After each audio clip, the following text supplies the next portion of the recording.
Hello everyone, आप सभी का स्वागत है लेट्स स्टडी द बेसिक में। मेरा मीनू शर्मा। तो चलिए करते हैं क्लास 7 ज्योग्राफी चैप्टर 5 वाटर। इसकी एक्सप्लेनेशन हमने पहले कर लिया है। अब करते हैं क्वेश्चन आंसर्स। और इस चैप्टर में जितने भी क्वेश्चंस बन सकते हैं, बिल्कुल वेरी शॉर्ट जो क्वेश्चन बन सकते हैं वो मैं आपके लिए यहाँ पे मैंने बना दिए हैं। और चलिए करते हैं। What is टेरियम? टेरियम क्या है? सो it is an artificial enclosure for keeping small house. Okay, तो इसको क्या कहते हैं? It is a artificial enclosure for keeping small house plant. Okay, which type of water do the ocean bodies and the seas contain? जो oceans हैं और seas हैं उनमें कैसा पानी है? So they contain salty water. They contain salty water. What do you mean by salinity?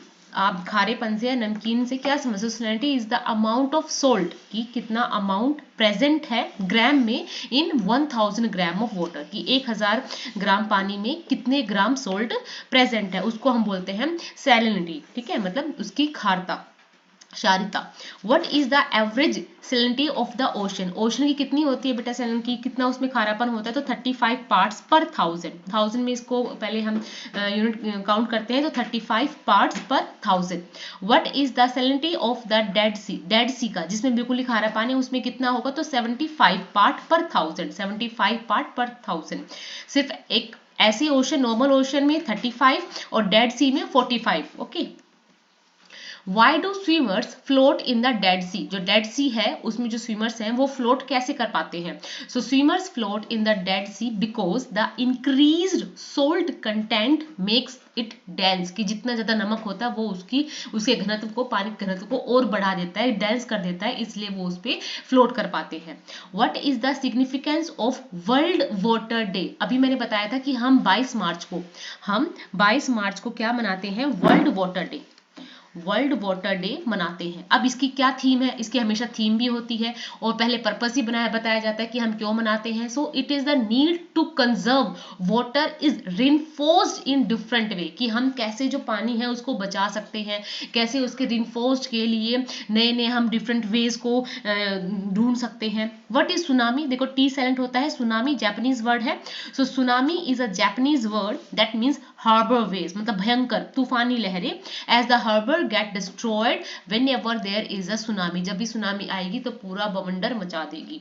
What happens during high tide? जब high tide होता है तो क्या होता है? During high tide waves rise high and water cover much of the shore, की जो किनारा है उस पर ज्यादा पानी आ जाएगा और बड़ी बड़ी लहरें होंगी। What happens during low tide? जब low tide होता है तो क्या होता है? So during low tide waterfalls of its lowest level and recede from the shore, कि पीछे जो किनारा है उसे पीछे चले जाते हैं। जब भी low tide आएगा तो जो पानी है, सी का पानी है, वो पीछे चला जाएगा, और हाई टाइड आएगा तो पूरे शोर को घेर लेगा, जितना भी हमारा बीच है उसको पूरा घेर लेगा।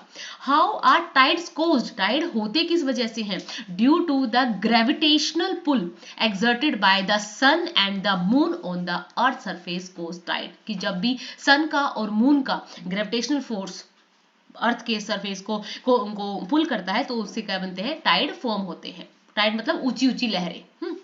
Name one warm current and one cold current. हमने देखा कि ओशियन है, ओशियन की वेव्स 3 टाइप्स ऑफ वेव्स हैं, 3 types of movement, 3 type of movement है। पहला हमने देखा वेव्स, दूसरा हमने क्या देखा? करंट। ठीक है, तो उसमें से यही है, वार्म करंट क्या है? द गल्फ स्ट्रीम, और कोल्ड करंट क्या है? The Labrador ocean current. ठीक है, द गल्फ स्ट्रीम और द लैब्राडोर ओशियन करंट। ठीक है, व्हाट हैपेंड, और तीसरा था Tide. What happened to the Indra Point during the tsunami of 2004? 2004 में जब सुनामी आई तो इंदिरा पॉइंट के साथ क्या हुआ? So it got submerged, ये बिल्कुल पानी में डूब गया। वार्म करंट कौन सा है? The gulf stream. Cold current कौन सा है? धारा, महासागरीय धाराएं, द लैब्राडोर ओशियन करंट। ये आपको याद रखना है, ये इंपॉर्टेंट है। ठीक है, अब एनसीईआरटी क्वेश्चंस कर लेते हैं। What is precipitation? प्रेसिपिटेशन क्या होता है? कि जब बारिश होती है ना, जो ऊपर गया पानी और फिर बाद में वो नीचे रेनफॉल के रूप में, स्नो के रूप में, फॉग, स्लेट के रूप में नीचे आए ना, तो उसको बोलते हैं precipitation. So falling of moisture in the form of rainfall, snow, fog, sleet and hailstone is termed as precipitation, hailstorm होता है जो ओले पड़ते हैं उसको बोलते हैं hailstorm. What is a water cycle? Water cycle क्या है? So water cycle is the process by which water continually change its form and circulate between ocean, atmosphere and land. और बाद में क्या होता है, ओशियन के बीच में, एटमॉस्फेयर के बीच में, लैंड के बीच में जो बार बार एक सर्कुलेशन होता है, वाटर अपनी जो फॉर्म है उसको चेंज कर रहा होता है, उसको कहते हैं बेटा वाटर साइकिल। कि पहले क्या होता है, जो नदियों में पानी है सन की हीट की वजह से वेपर में चला जाता है, वेपरेट होता है, फिर कंडेंसेशन हो जाता है, फिर उसके बाद प्रेसिपिटेशन हो जाता है, तो इसको बोलते हैं water cycle. What are the factors affecting the height of the wave? ऐसे कौन से फैक्टर हैं जो वेव्स की हाइट को अफेक्ट करते हैं कि जितनी ऊंची लहरें किस वजह से होंगी? तो विंड्स, हवाएं, earthquakes, volcanic eruption और underwater landslides are the factor affecting of height of the waves. The stronger the wind blow, the bigger the wave become. चाहे विंड बहुत तेज हवाएं चल रही हो, अर्थक्वेक आ जाए, वोल्केनिक इरप्शन हो जाए, अंडर वाटर कोई लैंडस्लाइड हो जाए, ये सारी चीजें इफेक्ट करती है किसी भी वेव की हाइट को, कि जितनी तेज हवा चलेगी उतना ज्यादा क्या होगा, जो वेव है वो बनेगी। Which factors affect the movement of ocean water? अब ओशन जो वाटर है उसके मूवमेंट को कौन इफेक्ट करता है? सो टेम्परेचर पे डिपेंड करता है, विंड पे डिपेंड करता है और ग्रेविटेशनल पुल पे। ग्रेविटेशनल पुल किसका? सन का और मून का। कहाँ पे? अर्थ पे। Warm and cold current are the factor that affect the movement of ocean water. तो ये सारी चीजें हैं जो ओशियन वाटर का जो मूवमेंट है उसको इफेक्ट करते हैं। Temperature, wind, gravitational pull, warm and cold current, तो these are the some factors affect the movement of ocean water. साथ साथ याद करते चलें, बहुत इंपॉर्टेंट है और बहुत ही ईजी है। कंसेप्ट है सिर्फ वाटर का। What are tides? Tides and how are they caused? Tide क्या होते हैं, कैसे बनते हैं, अभी बताए। जो रिदमिक राइज और फॉल होता है ओशन वाटर का उसको कहते हैं टाइड, और दिन में 2 बार होता है। किसकी वजह से होता है? Strong gravitational pull exerted by the sun and the moon on the earth surface cause the tide. की जो रिदमिक राइज और फॉल है ओशन वाटर का दिन में 2 बार, उसको टाइड कहते हैं। टाइड हाई भी हो सकते हैं, हाई होगा तो क्या होगा, शोर को पूरा कवर कर लेगा, कम होगा तो शोर से पीछे चला जाएगा। और क्यों होता है? This is due to the gravitational pull exerted by the sun and the moon on the surface of the earth.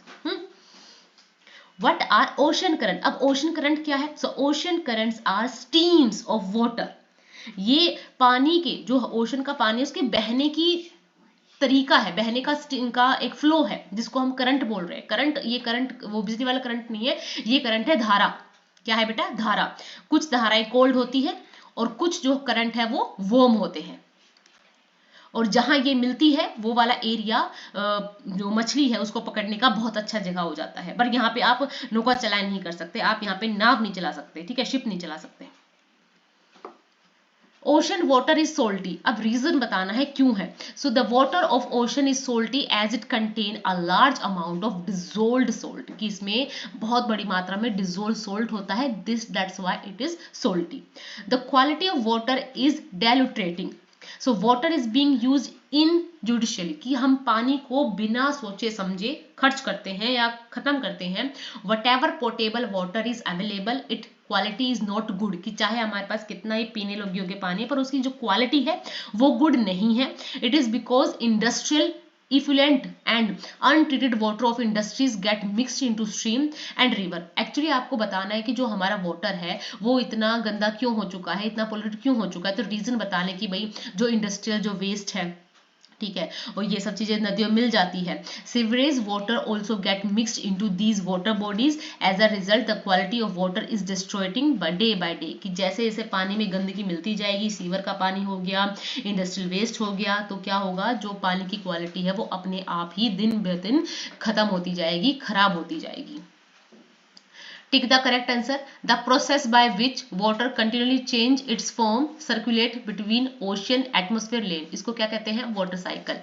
Generally the warm ocean currents originate near. कहाँ पे होता है? इक्वेटर के पास। आपने देखा जो warm जो करंट होगा वो इक्वेटर पे तो ओरिजिनेट होगा, मतलब बीच में तो क्या होगा, ओरिजिनेट होगा और पोल्स की तरफ जाएगा। यहाँ पोल है और यहाँ इक्वेटर है। इक्वेटर होता है जहां पे सन की जो रेज है वो डायरेक्ट पड़ती है, उसको इक्वेटर बोलते हैं।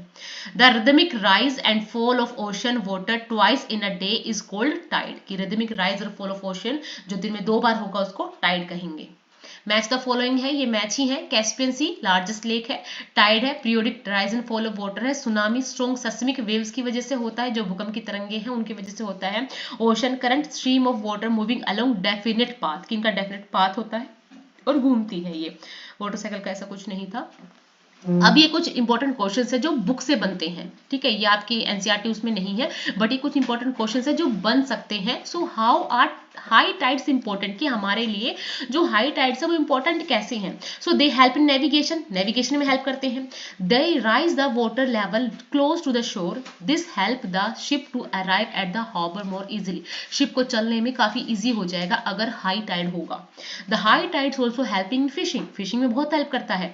Much more fish come closer to the shore during the high, अब देखो जो वेव है हाई टाइड की वजह से एकदम से शोर के पास आ रही है, तो अपने साथ वो मछलियां भी तो लेके आएंगी, है ना, बहुत सारी मछलियां बह के साथ साथ आएगी और किनारे पर आ जाएंगी, तो मछली पकड़ना क्या हो जाएगा, आसान हो जाएगा।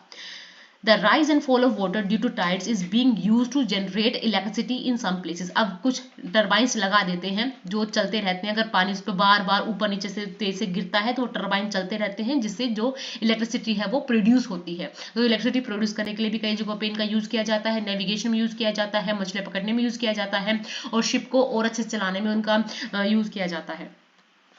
अब है वाटर साइकिल, कि आप 5 नंबर में भी आ सकता है, 3 में भी आ सकता है, कि आप वाटर साइकिल को एक्सप्लेन करो और उसका एक चित्र बनाओ, फिगर बनाओ, डायग्राम बनाओ। So the sun's heat causes evaporation of water flowing down to stream और drains into water vapour. When the water vapour cools down it condense, condense मतलब होता है बादल बनना, ठीक है।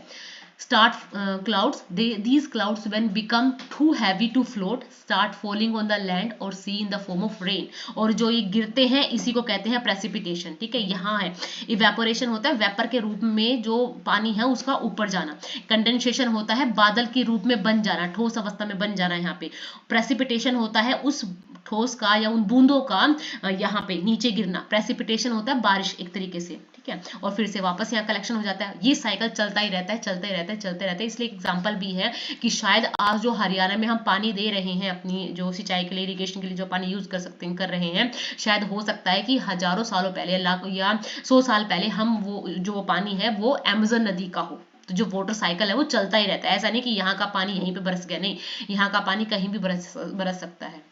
Thus, the process by which water continually changes its form, circulate between ocean, atmosphere and land is known as the water cycle. Okay.